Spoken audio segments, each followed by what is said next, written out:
الله ربي والإسلام ديني ومحمدا رسول الله.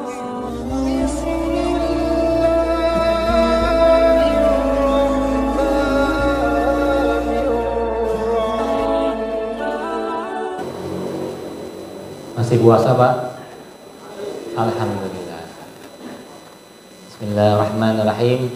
Assalamualaikum warahmatullahi wabarakatuh.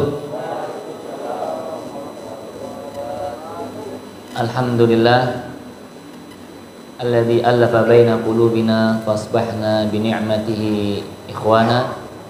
Wassalatu wassalamu ala Rasulillahi wa ala alihi wa sahbihi wa man tabi'ahu bi ihsani ila yaumiddin. Bapak-bapak, saudara, saudari sekalian, para ibu mungkin yang ada di dalam, alhamdulillah Allah Subhanahu wa taala memberikan kesempatan yang begitu berharga kepada kita semua. Karena di hari yang ke-18 bulan Ramadan, Allah Subhanahu wa taala terus berkenan memberikan kita kenikmatan-kenikmatan yang kalau kenikmatan-kenikmatan yang kita rasakan dari ujung rambut sampai ujung kaki kita, kata Allah Subhanahu wa taala, wa in ta'uddu ni'matallahi la tuhsuha. Sekiranya kita atau kalian hendak menghitung-hitung nikmat yang Allah berikan kepada kita, la tuhsuha, maka kita tidak akan bisa menghitung-hitungnya. Saking banyaknya kenikmatan yang Allah berikan kepada kita. Terlebih nikmat di hari ini, di hari bulan Ramadan yang ke-18. Bahkan saat-saat menjelang berbukanya puasa. Kenapa paling mulia? Karena ada begitu banyak, Nabi Muhammad SAW menyampaikan kepada kita, ada begitu banyak orang-orang yang berpuasa yang dibebaskan oleh Allah Subhanahu wa taala dari api neraka. Ya Pak ya. Jadi ada begitu banyak manusia, orang muslim yang dibebaskan oleh Allah Subhanahu wa taala hari ini menjelang buka puasa. Sampai nanti kita berbuka puasa, Allah membebaskan kita dari api neraka. Dalam hadis yang lain, bahwasanya nama-nama di antara kita semua lengkap dengan nama bin dan bintinya, nama orang tuanya, dan nama tempat berada dia di dunia itu dipantau di plangnya pintu surga dan juga ada di plang pintu neraka. Fulan bin Fulan, Patal Senayan, Jakarta Selatan, Jakarta Janubiyah, Indonesia, terpampang di plang, dua plang, plang satu di pintu neraka, plang satu di pintu surga. Atau kama qala Rasulullah sallallahu alaihi wasallam. Nah, saat berbuka puasa, Allah Subhanahu wa taala hapuskan nama kita yang ada di pintu neraka, kemudian Allah buat garis lebih tebal di pintu surga Allah Subhanahu wa taala. Namun, mari kita mengevaluasi, apakah ada nama-nama kita di sana? Di antara ratusan manusia, ratusan ribu orang-orang muslim yang berpuasa, jutaan orang-orang muslim yang berpuasa di belahan bumi manapun, tidak hanya di Indonesia, apakah ada nama kita di sana? Apakah nama kita termasuk orang-orang yang dibebaskan oleh Allah? Atau belum ada nama kita terpampang di pintu surga Allah Subhanahu wa taala dan dihapus nama kita yang tadi sudah ada di neraka, di pintu neraka, dikerengkan, ditebalkan tulisan kita di pintu surga oleh Allah Subhanahu wa taala. Silahkan tanya semua kita masing-masing. Maka oleh sebab itu kenikmatan yang luar biasa kita akan dapatkan ya tatkala kita berbuka puasa.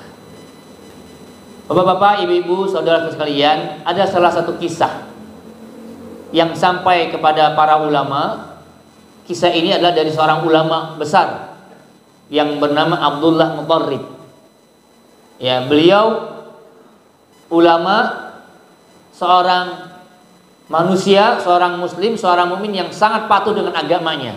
Tidak pernah terlupakan berbagai macam jenis ibadah apapun ketika ia diberikan kesempatan oleh Allah Subhanahu wa taala, dia laksanakan. Baik itu wajib maupun sunnah, baik itu sulit maupun itu mudah. Maka suatu ketika ulama ini mengikuti salah satu penduduk yang meninggal dunia. Otomatis karena seorang ulama, seorang alim, seorang faqih, ya, seorang yang tidak mau menyia-nyiakan kesempatan untuk bisa mendapatkan kenikmatan, kemuliaan dari Allah Subhanahu wa taala, dia ikuti iringan jenazah dan sampai menguburkan jenazah yang tadi meninggal dunia. Coba bayangkan Bapak, Ibu, saudara sekalian, dari kejauhan, kalau kita sekarang kan kalau mengantar jenazah biasanya pakai apa Pak? Pakai ambulans ya. Ya, yang mengantar ada juga yang memakai motor, mobil dan lain sebagainya. Orang dahulu nggak ada. Mengantarnya dengan jalan kaki. Sampai di kuburan, ya, dia ikut menggali kuburan tersebut. Sampai selesai dia kuburkan mayat tersebut, jenazah tersebut, sampai dia letih, lelah ketika dia mengikuti proses pemakaman seorang anak muda di situ. Saking dia lemahnya, saking dia letihnya, saking dia capeknya, dia melipir ke sebuah musola kecil. Dan tidak disangka, tidak dinyangka, karena saking capeknya, di musola tersebut dia tertidur pulas. Saking apa Pak? Capeknya. Nah, ketika dia tertidur pulas itu, dia bermimpi. Di antara penghuni kubur itu ada yang bertanya kepadanya, "Wahai bulan bin bulan, apa yang kau lakukan di sini? Bukankah engkau selama ini bergegas memenuhi panggilan Allah Subhanahu wa taala? Bukankah engkau selama ini tidak pernah engkau lewatkan kesempatan untuk beribadah kepada Allah Subhanahu wa taala?" Langsung bangun sang syekh ini. "Kami wahai syekh, kami wahai fulan, karena kami sudah dibukakan mata hati kami, pintu surga dibukakan oleh kami, pintu neraka dibuka untuk kami dari Allah Subhanahu wa taala, sehingga kami berharap dan berminta kepada Allah Subhanahu wa taala satu permohonan, satu permintaan yang itu tidak pernah mungkin Allah kabulkan." Apa Bapak Ibu? "Laula akhartani ila ajalin qarib." Ya Allah, ya Tuhan kami, berikanlah jeda, berikanlah kami, kembalikanlah kami ke dunia. Akhartani ila ajalin qarib. Untuk apa? Fa asaddaqa wa akum minas sholihin. Maka aku akan berinfak, aku akan bersedekah, aku akan berdakwah, aku akan berkontribusi, aku akan beribadah, aku akan menjadi orang-orang yang soleh. Kenapa orang-orang itu berharap dia bisa datang lagi masuk ke dunia?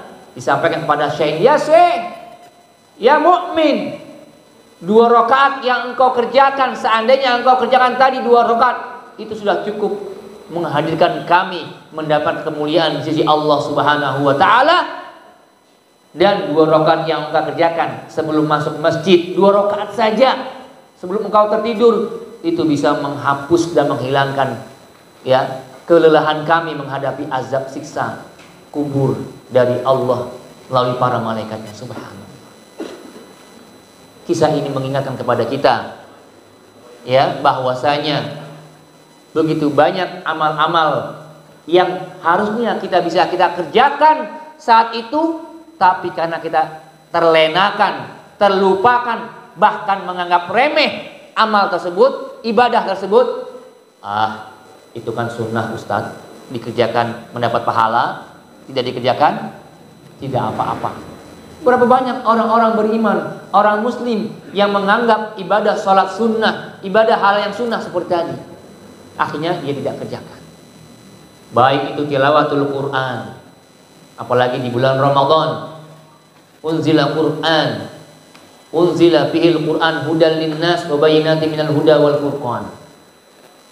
Maka Bapak-bapak, ibu-ibu, saya menghimbau diri saya terutama dan juga bapak-bapak, ibu-ibu, saudara-saudara sekalian, di hari yang ke-18 ini tinggal beberapa hari ke depan, kita hanya menyisakan sedikit hari dan kita bersyukur kepada Allah Subhanahu wa taala, kita orang-orang yang diberikan kesempatan untuk bisa mendapatkan kemuliaan di bulan Ramadan. Di antaranya adalah memperbanyak tilawah Al-Qur'an. Azan ya. Mudah-mudahan kita diberikan oleh Allah Subhanahu wa taala menjadi ahlul Quran. Amin ya rabbal alamin. Allahumma laka sumtu wa bika amantu wa ala rizqika aftartu bi rahmatika ya arhamar rahimin. Silakan.